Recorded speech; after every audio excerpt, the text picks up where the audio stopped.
I'm Dave First. We're at Noblesville High School. The Fishers High School cheerleaders here behind us. Man, we had to wait for this game. We had to wait all across Central Indiana, but you know what they say, the waiting's the hardest part. So, week 3, it's Friday Football Frenzy, and it starts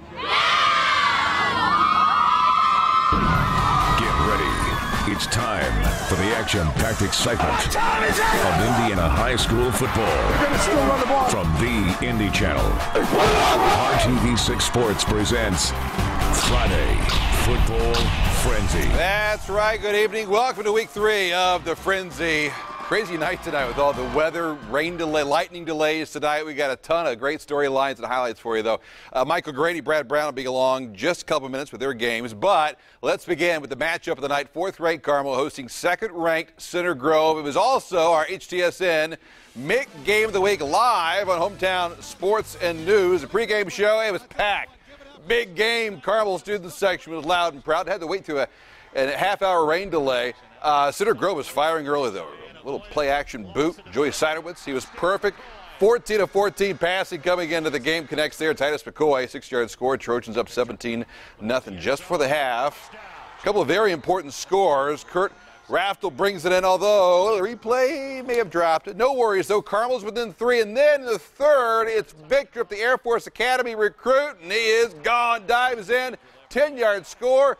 Carmel takes the lead 21-17. Ensuing drive for Center Grove. This is Jackson Holt. And Holt with speed to burn around the left end, 35-yard run down to the 1. Very next play after a penalty, it's McCoy.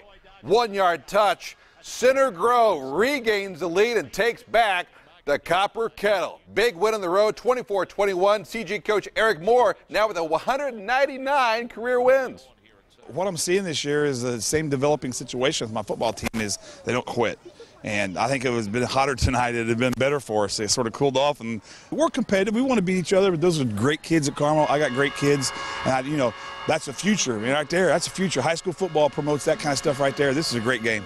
There you go. A mixed schedule. Crazy, isn't it? Another week, another big game. And how about next week for Center Grove? They host Ben Davis, which gives us that smooth segue into the Giants night tonight, hosting Pike. Brad Brown back with more on that. Brad. Dave, good evening. The defending 6A state champs were taken to the very end by Avon last week, but BD managed to win by a touchdown. Expecting another tough challenge tonight from Pike. The Red Devils scored 55 and 8 in their first 2 games. Well, which team would show up tonight? Well, BD scored first. Wild night at BD. Ajay Cooper runs it in. They missed the PAT. It was a 6-0 advantage for Ben Davis midway through the opening quarter. As for Pike, they had the answers all night long. Drive it right back down the field. Derek Hawthorne punches it in. They took the lead there. They'd score on their next possession to go up. Game went back and forth all night. They had a weather delay as well for the better part of 45 minutes, and it just finished. And look at this. Pike kicks a field goal with 2 minutes left. And an interception in the end zone seals the deal. 30-27 the final as the Giants go down at home. Keep in mind they lost twice during the regular season in their state title championship run last year, but a huge win for the Red Devils on the road. Now, Dave mentioned next week. It is our HTSN Game of the Week, and it's going to be a huge one. BD at Center Grove, and it looks like the Trojans will be ranked #1 in the state. A rematch of last year's semi-state thriller. The Giants won that game 49-45. A lot on the line with this one. Live coverage next Friday, 6:30 on Hometown Sports and News. Started by Friday at Southport. Cardinals, Perry Meridian. They were delayed an hour by lightning. Didn't slow down the crowd. Didn't slow down the Cardinals either. Game tied 7-7 late first. Southport goes in front. Luke Johnston, Evan Higgs, 36-yard touchdown and a 14-7 advantage. Another one on the next possession. Johnston to Paul Scruggs. Hey, he's a good basketball player. Look at this. His first career TD catch on the football field. Cards flying high at that point. This one's almost done. 35-21 at last check. Southport with the lead. And there goes the Cardinal flying down. A lot of great games. We know one thing, Dave. The MIC wide open as we go forward in this one. Some wild games soon to come. Yeah, just through week 3, already a crazy season. Thanks, Brad. To Marion we go. And if it's Marion, it's Ritter. The 2A top-ranked Raiders hosting Brebeuf tonight. Braves getting into the end zone first. Luke Iffert to Sam Snyder. Nice catch in the corner of the end zone for the score. Brebeuf got another one to open the second quarter. Iffert has to run here, goes towards the sideline, dive for the goal line. Official says, yeah, he's in.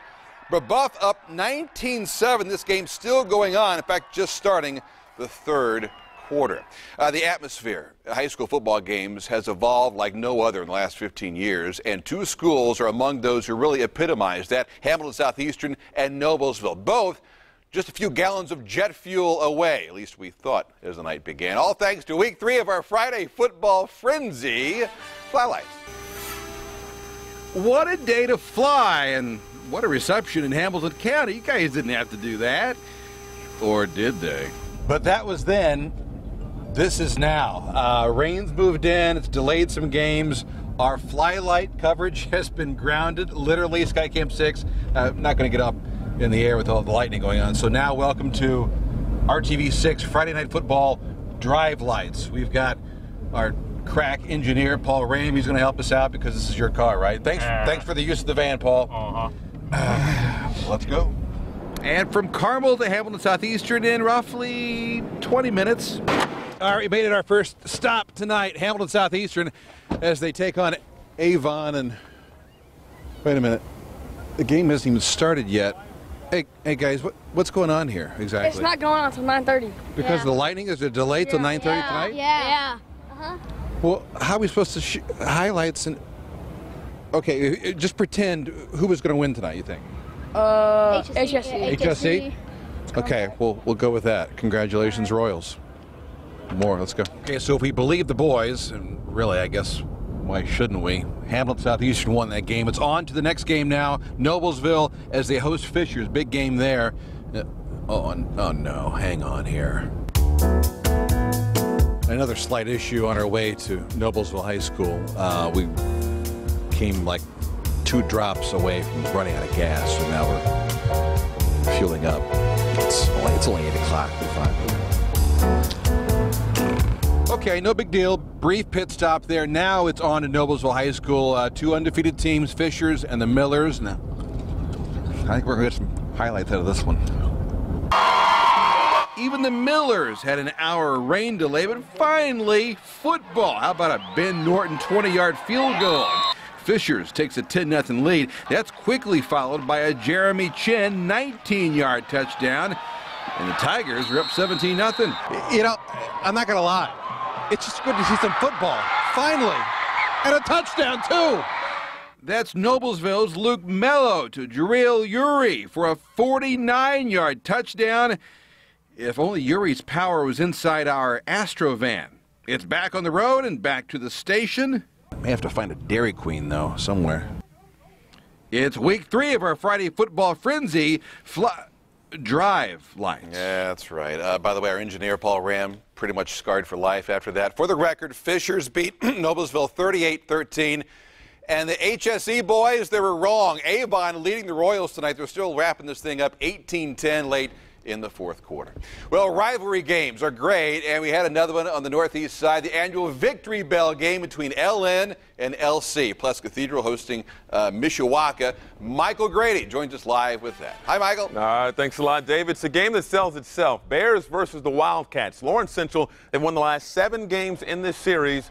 But could Lawrence North break that streak tonight? LC fans out in full force to support the road team, and they had a lot to cheer about early. First quarter, handoff to Jared Dokes, and he's gone. The long touchdown run puts the Bears on the board first. Next drive for Lawrence Central, and it's Dokes again, turning the corner, down the sidelines, gets out of bounds. Bears running early and often in this one. And even their quarterback, Andre Randolph, getting in the mix. Same drive, and watch as Randolph escapes the pocket, eludes tacklers, gets outside, and that's another touchdown run for the Bears. They're in the 4th quarter right now. LC holding on to a 27-26 lead. Elsewhere, how about Mishawaka making the 2.5-hour drive to Indianapolis to face Cathedral? This game didn't kick off till after 9:30, and the Cavemen came to play, already up 6-0. And that's not an incomplete pass, folks. That's a lateral and a live ball. The Cavemen jump on it, and they're in business. Second ever meeting between these two teams. Cathedral won the first in the state title game back in 2012. Ensuing drive from Mishawaka. Play action, and Darian Phillips finds Daniel Hesh for another touchdown for Cathedral. They would take over after that. They lead by 17 in the second half. Mother Nature having quite the effect on games tonight. Another great game in 2A. Dave, back to you. That's right, thanks. We head to U Indy tonight, 2A number 9, Cecina hosting Park Tudor. Panthers on the attack. Jack Dasso picked off by Andrew Lowry. Nice return back across midfield. Set up this touchdown here. Elliott Connor runs up the middle. Easy win for Cecina. 42-7. Crusaders improved to 3-0. Indian Creek is a perennial power under Mike Gillen, now in his 37th year of coaching high school football. Tonight, they hosted undefeated Eastern Hancock and a battle in 5A. Whiteland hosting Decatur Central. Dave Marin with the Johnson County doubleheader. Indian Creek would hit the ground running. Then when it counted, they went airborne. 3rd down and 15. Elijah Dunn finds Parker Osborne. That would set up this. Taylor Voris to Austin Coy. Up close and personal. Claire Skillman would add the extra point, and it's a 7-0 Braves lead. A series later, the Braves on the move again, but this time Voris is picked by Eastern Hancock's Owen Hunt. And they'd capitalize on that turnover. Matt Bowman runs it in for the touchdown right before the weather moved in. Speaking of weather, it was more of the same in Whiteland. Both sides were fired up to get this one started in the second half, but then a weather delay for Whiteland. They would finally get this one in. Whiteland would go on to win 35-14.